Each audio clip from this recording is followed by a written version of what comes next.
Prions notre Jésus. Père, nous te disons merci parce que tu es le roi, tu es le Seigneur. Tu as trouvé bon de nous réunir ce matin dans ces lieux, car tu as préparé quelque chose pour nous. Ta parole déclare: l'homme ne vivra pas de pain seulement, mais de toute parole qui sort de ta bouche. C'est pour cela, Père, nous sommes là.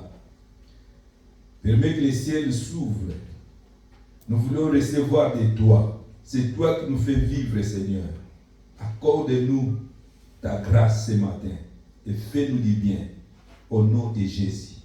Je recommande ce culte entre tes mains et je recommande l'instrument que tu as choisi pour nous communiquer ta parole ce matin entre tes mains. Qu'il soit disposé et sensible à ton esprit, à recevoir ta pensée et à nous donner afin que ça nous fasse du bien. Au nom de Jésus. Et je sais une chose, ta présence, c'est l'échec de l'ennemi. Et nous proclamons ta victoire dans ces lieux. Au nom de Jésus, Amen. Amen. Est-ce qu'on peut acclamer le Seigneur? Acclamons le Seigneur.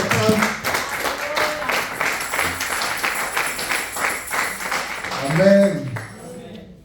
J'aimerais une jeune lectrice. S'il y a une jeune qui est intéressée. J'aimerais une jeune lectrice. Je regarde à gauche qui se propose, à droite. Oui, c'est là, Nous serons dans le livre de Matthieu 15, versets 32 à 38. Si on peut honorer la parole de Dieu.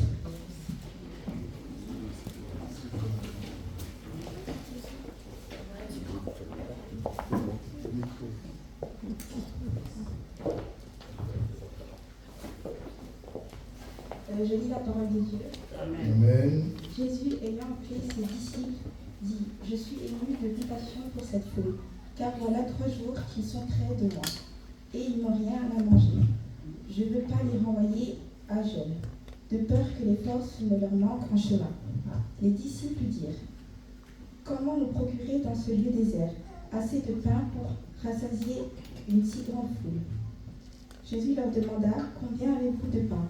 7, répondirent-ils, et quelques petits poissons. Alors il fit asseoir la foule par terre, prit les 7 pains et les poissons, et, après avoir rendu grâce, il les rompit et les donna à ses disciples, qui les distribuèrent à la foule. Tous mangèrent et furent rassasiés. Et l'on apporta 7 corbeilles pleines des morceaux qui restaient. Ceux qui avaient mangé étaient 4000 hommes, sans les femmes et les enfants. Ensuite, il renvoya la foule, monta dans la barque et se rendit dans la contrée de Magadan. Amen. Amen. Vous pouvez prendre place, c'est bon. Comme je disais, nous sommes dans le livre de Matthieu 15, versets 32 à 38. Nous savons bien Matthieu, qui s'appelait auparavant Lévi, était collecteur d'impôts et c'était une profession à l'époque qui n'était pas vraiment appréciée. Mais sa rencontre avec Christ et l'appel, il a eu le courage de tout abandonner pour suivre Jésus. Et c'est ce même Matthieu qui nous relate par rapport au premier livre de l'Évangile et le premier des évangiles synoptiques. On appelle l'évangile synoptique les 3 évangiles qui disent presque la même chose, mais à chacun à sa manière. Il y a Matthieu, Marc et Luc qui relatent les mêmes faits, mais chacun à sa manière et selon l'œil et la compréhension qu'il a eu. Amen. Donc, c'est ainsi que je situe un peu le texte d'aujourd'hui. Mais nous voyons aussi que c'est la période, ce miracle s'est produit et au moment où Jésus, c'est un miracle qui a été produit hors de Galilée, mais quand il était en partance pour Jérusalem. Donc il était sur le chemin et c'est en ce moment que ce miracle s'est produit. Mais ce miracle, c'est la seconde, puisqu'il y a eu une première multiplication de pain qu'on retrouve, je pense, dans Matthieu je crois Matthieu 14 si je ne me trompe pas, il y a eu une première multiplication de pain. Donc c'est la seconde multiplication de pain. Mais avant d'aller concrètement dans la multiplication de pain, il y a des éléments très révélateurs dans ce passage qui, quand j'ai reçu le message, je me suis dit, mais c'est quelque chose qui est prêché tout le temps et qu'on revoit tout le temps tout. Mais le Seigneur, l'Esprit m'a arrêté sur quelques points dont il aimerait vraiment qu'on ressorte par rapport à ce message. Donc, si on veut aller un peu plus à l'avant, on peut simplement regarder que le verset 32 commence simplement par Jésus, ayant appelé ses disciples, dit « Je suis ému de compassion pour cette foule. » Je suis ému de compassion. Je suis rempli de compassion dans cette version. De compassion pour cette foule. Car voilà 3 jours qui sont près de moi et n'ont rien à manger. Je ne peux pas les renvoyer à jeûne, de peur que les forces ne leur manquent en chemin. De peur que les forces ne leur manquent en chemin. C'est l'un des points révélateurs de ce passage.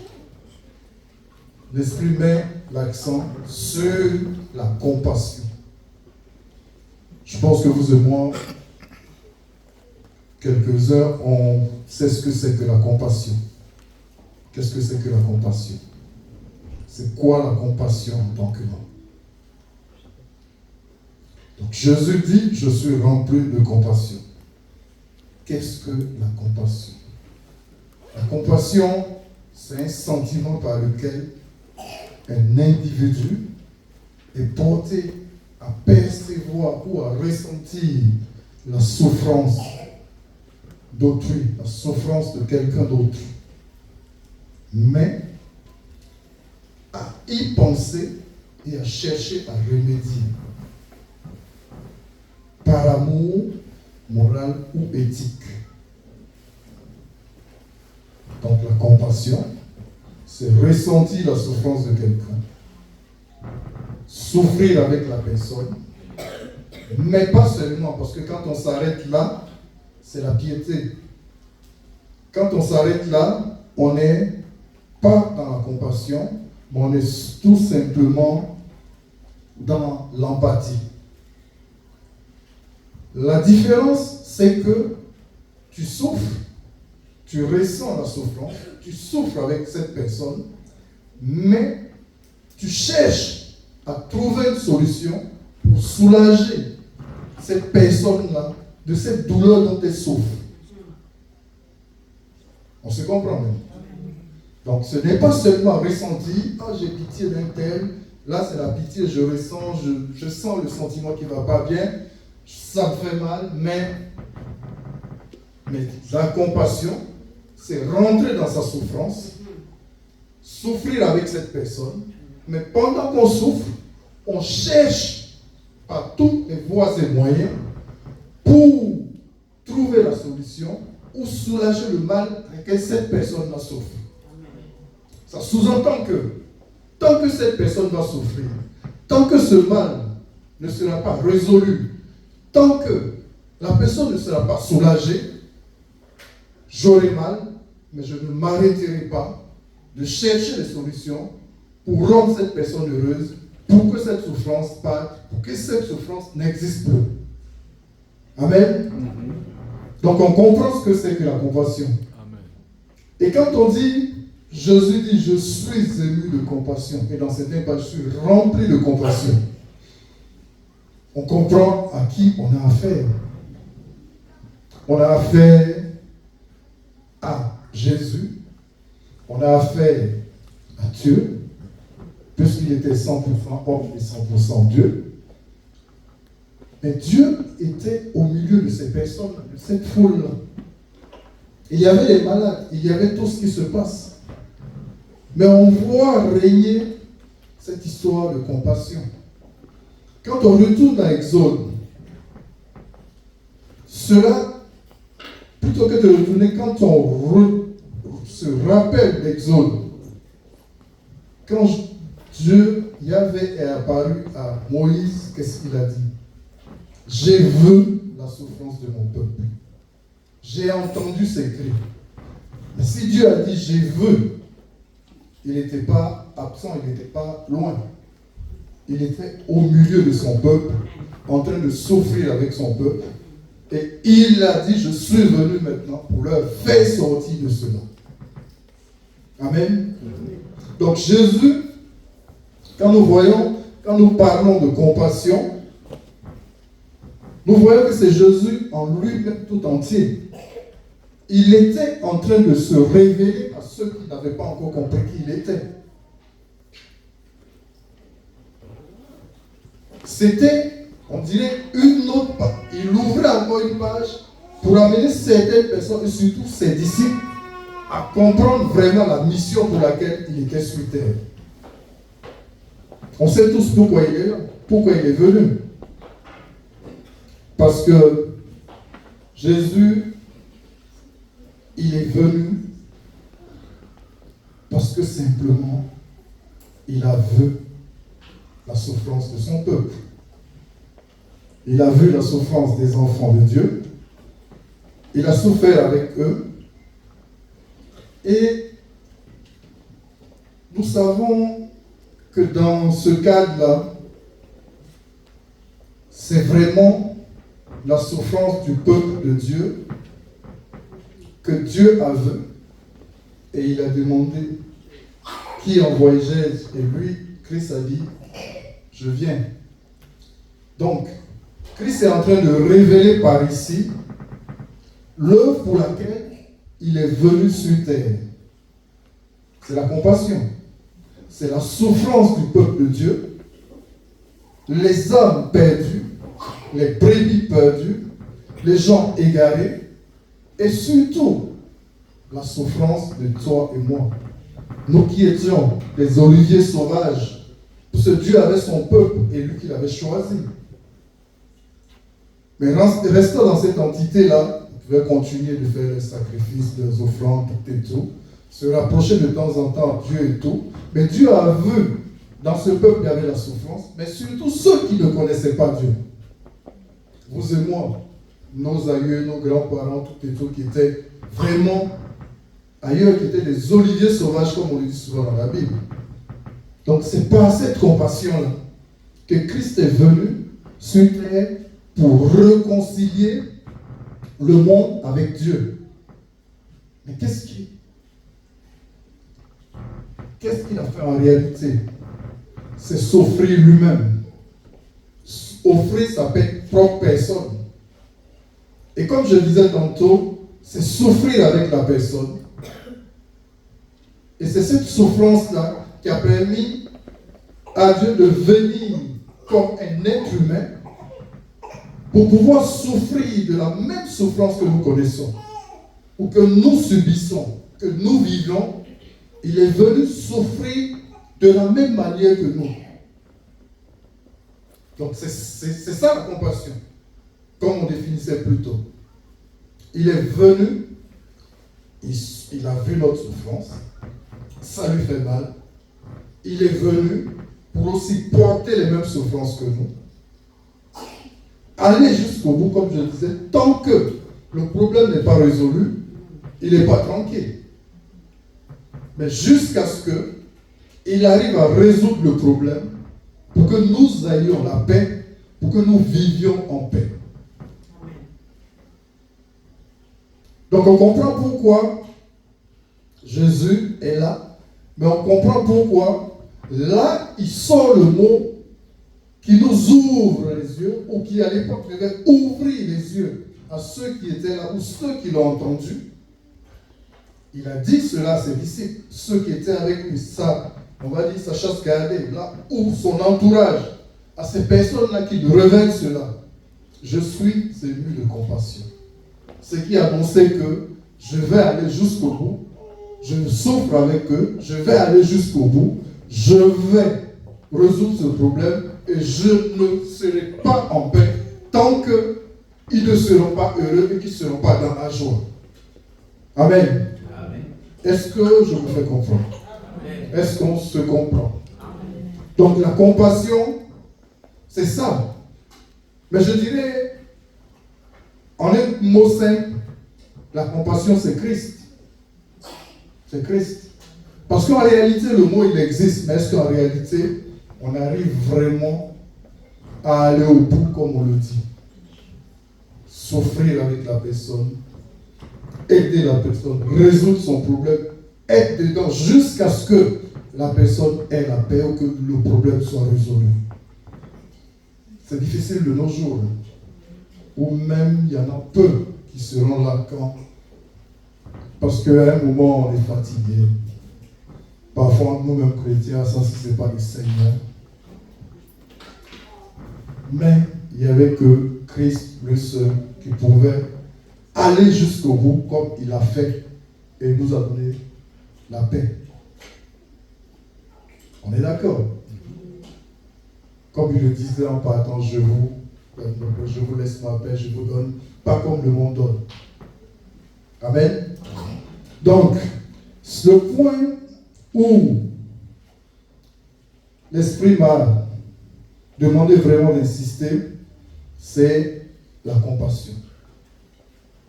Donc cette compassion, l'Église doit pouvoir la vivre. Nous devons pouvoir la vivre. Vous et moi. Et la compassion, c'est quoi? Je pourrais dire que c'est ça qui doit pouvoir nous aider à vraiment cimenter notre vie chrétienne. La compassion, on n'a pas dit de soutenir quelqu'un quand il est dans la joie, quand il doit faire sa fête, il faut venir nombreux. C'est bien de venir. Mais on a dit quand il souffre, quand on voit sa souffrance. Vous savez, la souffrance n'est pas seulement physique. Parfois, tu connais le problème de quelqu'un. Au lieu d'appeler, prendre le téléphone, dire un tel, est-ce que tu sais qu'un tel est dans cette situation? Est-ce que tu sais qu'avec toute sa bouche là, c'est ceci? Le Seigneur demande la compassion dans sa maison. La compassion au milieu de son peuple. Parce que lui, il est l'exemple. Et c'est ça qu'il nous montre là. Il faudrait que, quand tu vois ton frère, ou quand tu sais que ton frère est dans une position aussi inconfortable, que tu souffres avec ton frère. Mais que tu ne souffres pas seulement. Que tu manques de sommeil. En cherchant les solutions. En cherchant comment venir vraiment à bout de ce qui lui tourmente. Ce qui lui tracasse. Le Seigneur demande aujourd'hui à tout un chacun de rentrer en lui-même. Vous savez, la solidarité, c'est bien.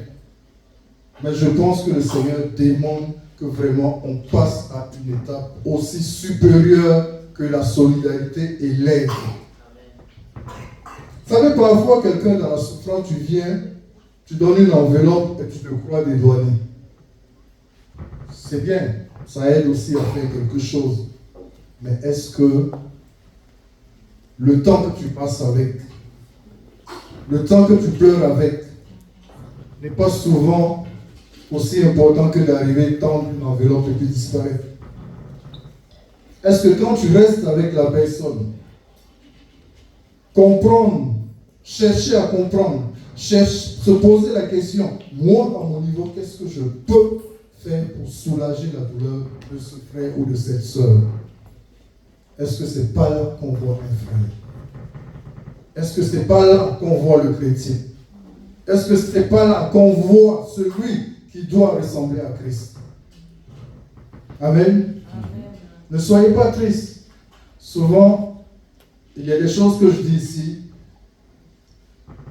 Je me laisse le plus souvent conduire par ce que l'Esprit veut que je dise. J'ai beaucoup de feuilles. Mais, comme je demande toujours, moi, je veux être juste une bouche que toi, tu utilises. Parce que moi, les mots, ça existe, mais je veux que c'est toi qui parles. Donc, Ce que je dis, c'est ce que l'Esprit me dit de vous dire. Il a besoin de compassion. Ce n'est pas seulement dans cette église, mais aujourd'hui particulièrement, il s'adresse à vous et moi. Je fais partie. Et ça, c'est primordial. C'est très important. Souffrir les uns pour les autres.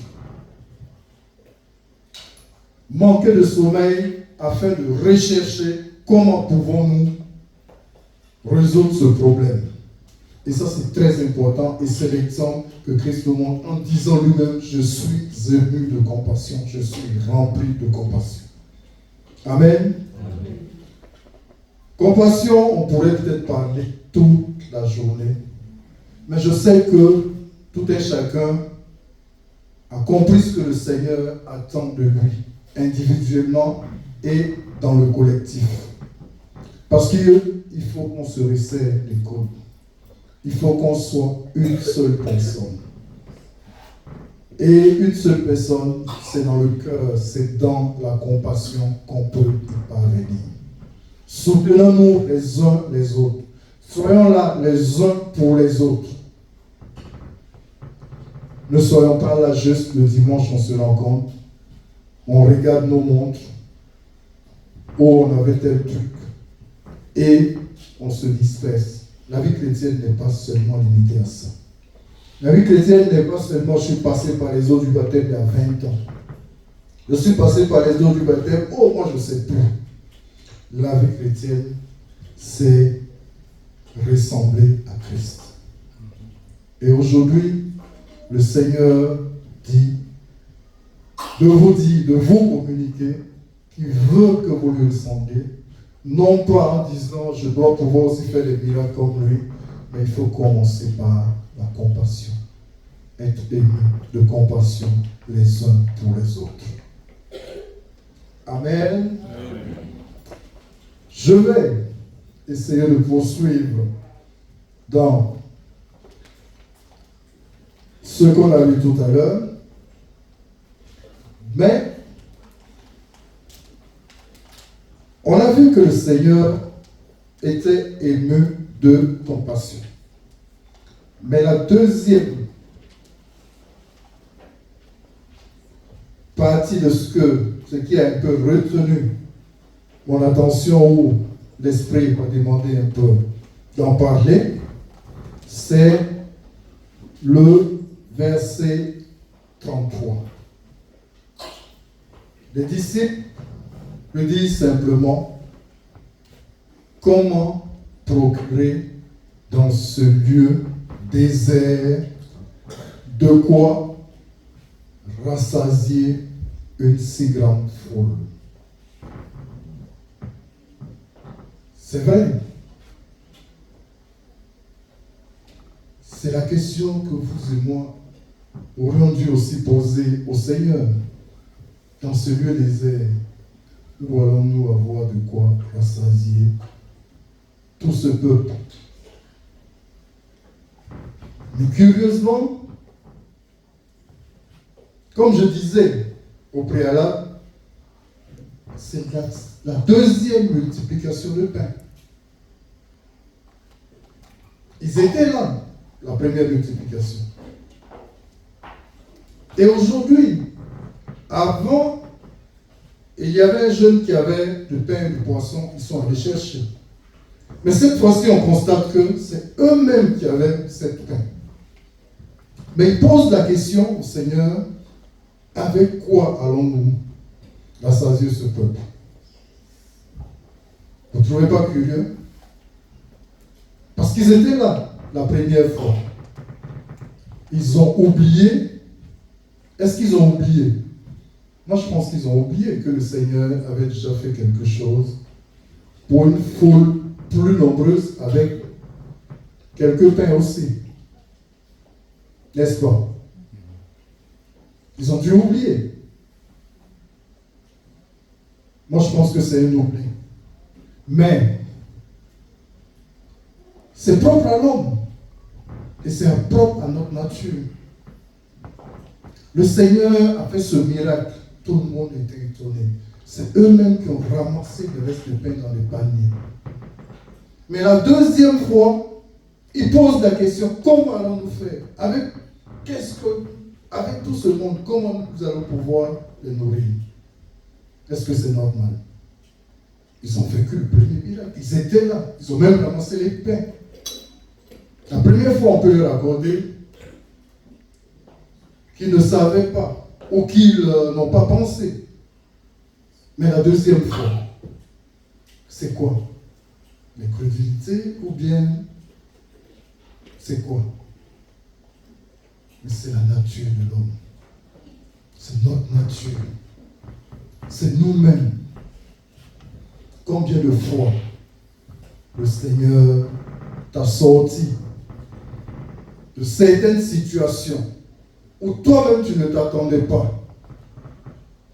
Tu as témoigné parfois même dans la maison de Dieu. Dieu m'a fait ceci, Dieu a fait cela, Dieu a fait cela.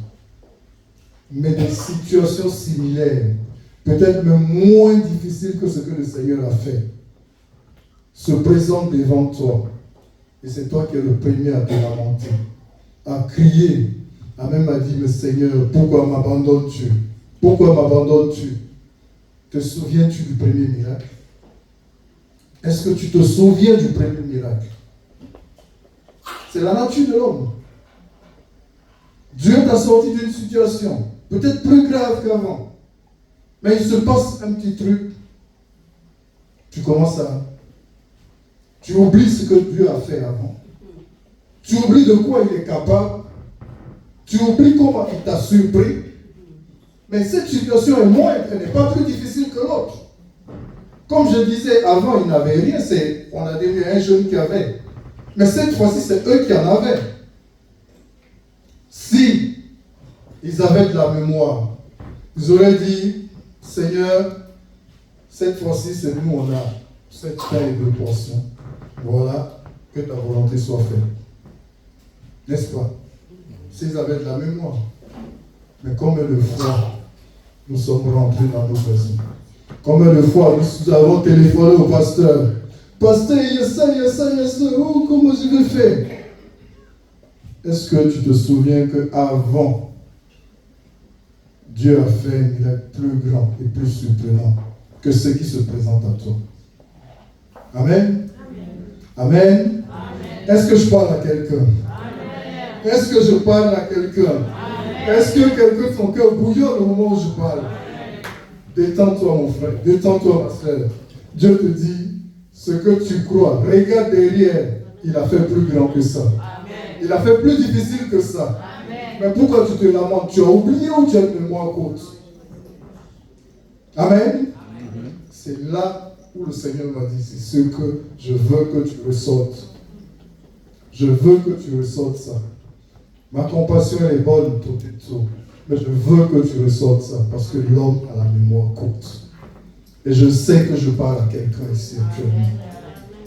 Je sais que le cœur de quelqu'un bouillonne aujourd'hui pendant que je suis en train de parler.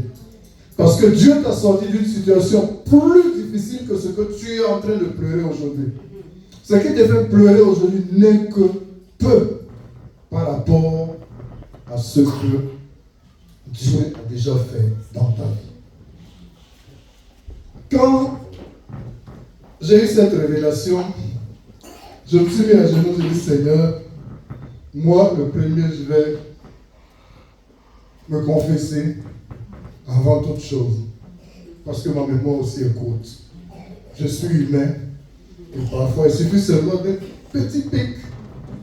On tombe à la renverse. Oui, moi je vous dis, c'est comme ça. Je dis souvent, j'ai quelque chose, je dis souvent, quand je marche, pendant un certain moment, s'il n'y a rien qui bouscule dans ma vie, je me pose la question, est-ce que je n'ai pas changé de camp? Parce que si tu es avec l'ennemi, il ne va pas te déranger. On est d'accord? On ne le souhaite pas, mais quand même. Mais quand on pense, on dit c'est l'arrêt, c'est vrai. Mais dès qu'il y a le petit pic net, hop, on est parti à la renverse. Ouais, Seigneur, oh, c'est là qu'on commence à multiplier les heures de prière. Oh, c'est peut-être parce que ma vie de prière est en train de s'affaiblir.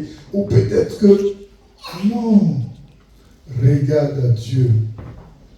fais comme ce que je disais. Je dis, peut-être s'il n'avait pas la mémoire courte, j'aurais dit, Seigneur, avant c'était le petit qui avait. Aujourd'hui, nous, on a ça. Voilà que ta volonté soit faite. Amen. Amen. Amen. Quelle est la force qu'on peut avoir de dire, Seigneur, voici ça. Je dépose à tes pieds et je te fais confiance parce que tu as fait plus que ce qui se présente. Est-ce qu'on peut changer un peu notre manière de faire confiance à Dieu? Amen. Amen. Est-ce qu'on peut changer? Parce qu'il ne faut pas seulement agir, mais il faut d'abord entrer en soi-même. Regarder ses bienfaits et se remémorer tout ce qu'il a pu faire. Et on va se retrouver et on va comprendre que ce qui m'arrive maintenant n'est rien devant ce que Dieu a déjà fait pour moi. Amen. Amen. Donc Dieu veut que nous nous fassions entièrement confiance, que nous essayions de rentrer en nous-mêmes pour comprendre que lui, rien ne lui est impossible et de se souvenir aussi qu'il a déjà fait des grandes choses. À celui que je parle aujourd'hui, Dieu me dit de te dire que ce qu'il a fait dans ta vie est plus grand que ce que tu traverses aujourd'hui. Remémore-toi et dépose tout devant lui, que tu verras sa gloire. Amen. Amen. Je pense que je ne prie pas. Donc, je disais, voici le second point où le Seigneur voulait vraiment que je ressorte et voulait parler aussi à ce cœur qui aujourd'hui est en train de pleurer, qui ne regarde pas derrière, mais aussi à nous, parce qu'on est tous dans le même cas. Tous dans le même cas. Donc si le Seigneur insiste, c'est qu'il sait de quoi il veut qu'on parle. Donc, cette deuxième multiplication nous ressort que nous devons en tout temps faire confiance au Seigneur. Quel que soit ce qui t'arrive, va vers lui, dépose tout à ses pieds, parce que ce qu'il a fait auparavant est plus grand que ce que tu es en train de vivre. Et qu'il est vainqueur, et c'est lui qui va te soulager à cause de sa compassion. Il va venir vers toi, il va souffrir avec toi, mais il ne va pas bouger, il ne fera rien tant qu'il ne t'a pas soulagé, il n'a pas ôté, il n'a pas totalement donné solution à ce qui est en train de te tourmenter. Amen. Amen. Est-ce qu'on peut acclamer pour le Seigneur?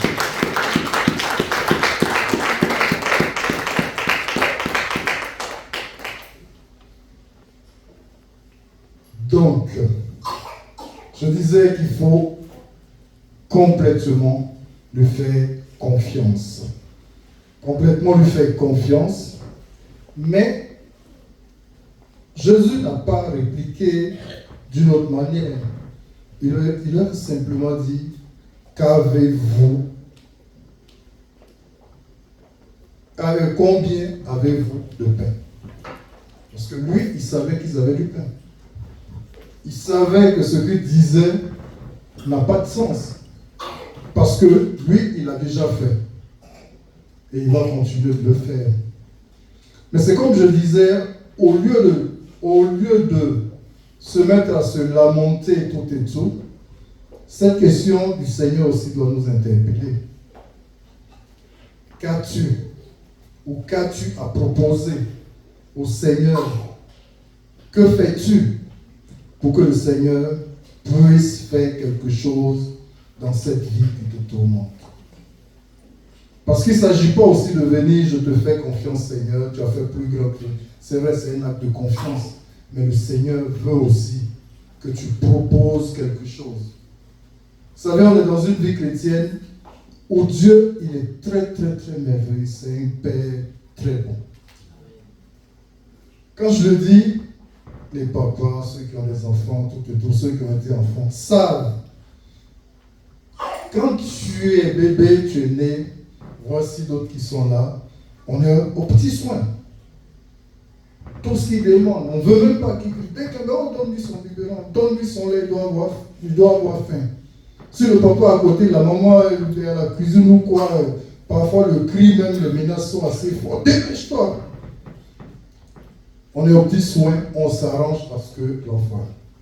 Après, on commence à lui donner un peu de nourriture. L'enfant commence à faire 4 pattes. On est aux petits soins. Après un certain âge, on grandit.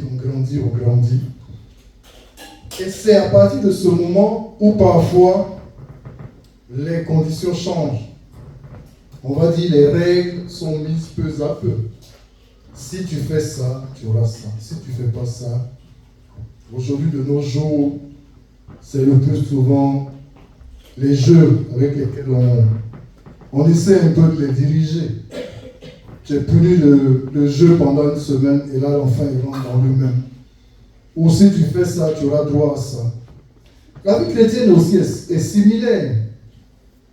À un moment, tu arrives, tu es dans la joie, oh ma vie a changé, oh je t'ai ceci, je t'ai cela, je t'ai tant. Mais il arrive aussi le moment où tu as la maturité, où le Seigneur aussi te demande qu'est-ce que tu proposes, qu'est-ce que tu as. Il faut donner aussi pour recevoir. Quand il donner, ce n'est pas forcément les finances. Mais toi, qu'est-ce que tu as? Qu'est-ce que tu proposes à Dieu dans ta vie chrétienne? Certains ont des talents. Le Seigneur met quelque chose en toi. Son serviteur voit et puis lui dit, on va essayer un peu de voir. Est-ce que tu peux modérer ou est-ce que tu peux faire des annonces ou est-ce que tu peux être avec l'équipe? Oh non, moi je ne peux pas aller. Non, ça, moi je préfère venir. Qu'est-ce que tu as? Qu'est-ce que tu as? Qu'est-ce que tu as? Qu'est-ce que vous avez? Le Seigneur veut aussi que vous donniez quelque chose. Donner quelque chose, ce n'est pas seulement les finances, c'est aussi bien les finances, mais chacun, Dieu peut aussi mettre en toi, écoute, occupe-toi, par exemple, de telle partie des finances de l'Église. Mais en te disant ça, il sait qu'il t'a donné les moyens de le faire. Il sait qu'il t'a donné les moyens de le faire. Même si tu as des doutes, dis simplement oui. Oui. Tu verras que, en le faisant, il y a d'autres choses qui vont aussi se décanter dans ta vie. Et il y a d'autres choses que tu vas éviter dans ta vie pour avoir simplement accepté de mettre ce que toi tu as au service des autres. Amen.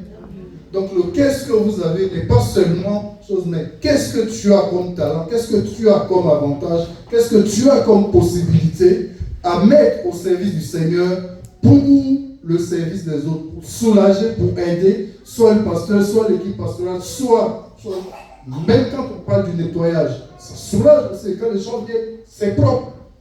Ils sont bien contents. On est bien là, on sert le Seigneur, c'est aussi au service des autres.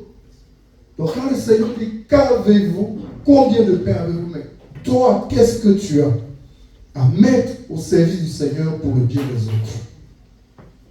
Amen. Amen. Donc, c'est ce que le Seigneur aussi demande à son peuple le plus souvent. Même beaucoup de fois. Aujourd'hui, nous ne voilons pas la face. Mais est-ce que la maison de Dieu, nous mettons ce que nous avons au service de Dieu pour l'édification aussi des autres? Je dis bien non. Je ne dis pas tu ou vous. Je dis non. On ne va pas aller en profondeur, mais c'est ce que le Seigneur demande. Et il lui présentait les pains. Et quand ils ont présenté les pains, il a pris les pains. Mais qu'est-ce qu'il a fait? Autre chose. Il a demandé à la foule de s'asseoir. Asseyez-vous. Il demande à la foule de s'asseoir. C'est quoi s'asseoir? C'est l'acte de soumission. S'asseoir pour recevoir. S'asseoir pour que le Seigneur étende sa main. S'asseoir pour recevoir sa grâce. Est-ce que l'acte de soumission, se soumettre au Seigneur et aux choses du Seigneur, est-ce que nous ne sommes pas un peu hautains? Parce que la soumission dans la maison de Dieu, je parle bien de cette maison que je connais bien. Je n'indexe personne, mais je sais qu'on est tous pareils. Parce que souvent on dit qui s'assemble se ressemble. On est tous pareils. La soumission au Seigneur dans cette maison, je vous le dis, devant le Seigneur, je parle par rapport à l'esprit. C'est pas ce que le Seigneur veut pour sa maison. Asseyons-nous. Le Seigneur nous demande de nous asseoir. Nous ne sommes pas assis. Nous ne voulons pas nous asseoir. Le Seigneur nous demande de nous asseoir. Amen. Amen. Gloire à Dieu. C'est ainsi qu'après être assis, le Seigneur a multiplié les pains et chacun a pu manger et il a été rassasié. Donc ils sont mangés, ils sont rassasiés et il y a eu des restes. Amen. Amen. Amen. Je pense que on peut comprendre aussi le partage. Chacun a mangé, il est rassasié. Aussi parce que je disais, qu'est-ce que tu as pour mettre au service du Seigneur dans ta soumission, afin que lui le multiplie, pour que ce soit au service de tout un chacun, afin que nous mangions tous, que nous soyons rassasiés et qu'il y ait des restes. Amen. Les restes, c'est quoi? C'est ce que nous poursuivons. C'est ce que nous courions derrière. Mais qu'est-ce qui est resté ici? Ce qui est resté au-delà de ce qu'ils en avaient. Ce qui est resté au-dessus. Et c'est incroyable. Donc, comme je le dis souvent, je m'arrête toujours là où le Seigneur, jusqu'à là où le Seigneur m'a donné. Je peux me tendre dans des exemples, dans des témoignages. C'est parce que l'Esprit me demande. Mais ce que je veux simplement que nous retenions aujourd'hui, c'est ces grands points dont on a tracé. La compassion.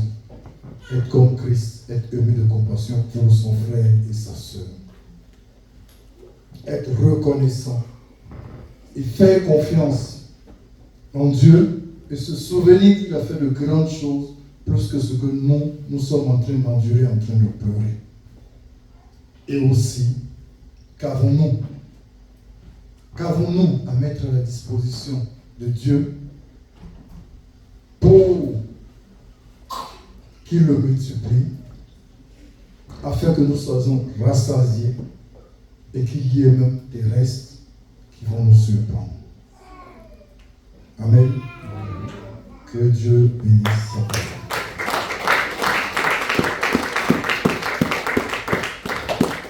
Si on peut se lever, nous allons simplement prier. Ce message, il est pour toi, il est pour moi. Je veux simplement que tu rentres en toi-même. Rentre en toi-même et librement parle au Seigneur. Là où tu penses que tu dois faire mieux,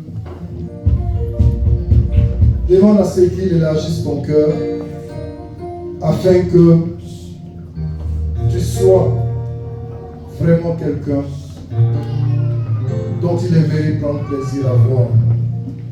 Que ta vie chrétienne aussi prenne une autre dimension afin que tu puisses aussi comprendre les choses comme lui veut que tu le comprennes. Si on peut prier. Père de gloire, Dieu de toute puissance, prions. Vous savez, sentons-nous libres. Nous sommes dans la présence du Seigneur. L'Esprit est là. Il t'écoute, il m'écoute. Mais Je te remercie, Seigneur, pour ce que tu m'as de donner en ce jour. Merci pour la grâce que tu as donnée. Je ne vais pas en vain. Je vois simplement